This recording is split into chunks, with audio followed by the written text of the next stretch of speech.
ಒಂದೊಳ್ಳೆಯ ಉದ್ಯೋಗಾವಕಾಶದ ಕನಸನ್ನು ಹೊತ್ತು ವಿದೇಶಕ್ಕೆ ತೆರಳಲು ಸಜ್ಜಾಗಿದ್ದಂತಹ ನರ್ಸೊಬ್ಬರು ಮೆದುಳು ತಿನ್ನುವ ಅಮೀಬಾ ಕಾಯಿಲೆಗೆ ಬಲಿಯಾದ ದಾರುಣ ಘಟನೆ ಕೇರಳದಲ್ಲಿ ನಡೆದಿದೆ.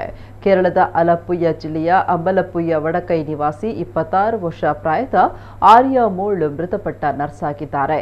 ಬೆಂಗಳೂರಿನ ಆಸ್ಪತ್ರೆಯೊಂದರಲ್ಲಿ ನರ್ಸ್ ಆಗಿ ಸೇವೆ ಸಲ್ಲಿಸ್ತಾ ಇದ್ದ ಆರ್ಯ ಮೋಳ್ ಉತ್ತಮ ಉದ್ಯೋಗ ಪ್ರಯುಕ್ತ ವಿದೇಶಕ್ಕೆ ತೆರಳಲು 2 ತಿಂಗಳ ಹಿಂದೆ ಊರಿಗೆ ಬಂದಿದ್ರು. ಆದರೆ ಊರಿಗೆ ತಲುಪಿದ ಬಳಿಕ ಆಕೆಯಲ್ಲಿ ಮೆದುಳು ರೋಗ ಲಕ್ಷಣಗಳು ಕಾಣಿಸಿಕೊಂಡಿವೆ. ಜ್ವರದಿಂದ ಬಳಲ್ತಾ ಇದ್ದ ಆಕೆಯನ್ನ ಆಸ್ಪತ್ರೆಗೆ ದಾಖಲಿಸಲಾಗಿದ್ದು, ಇದೀಗ ಚಿಕಿತ್ಸೆ ಫಲಕಾರಿಯಾಗದೆ ಆಕೆ ಮೃತಪಟ್ಟಿದ್ದಾರೆ.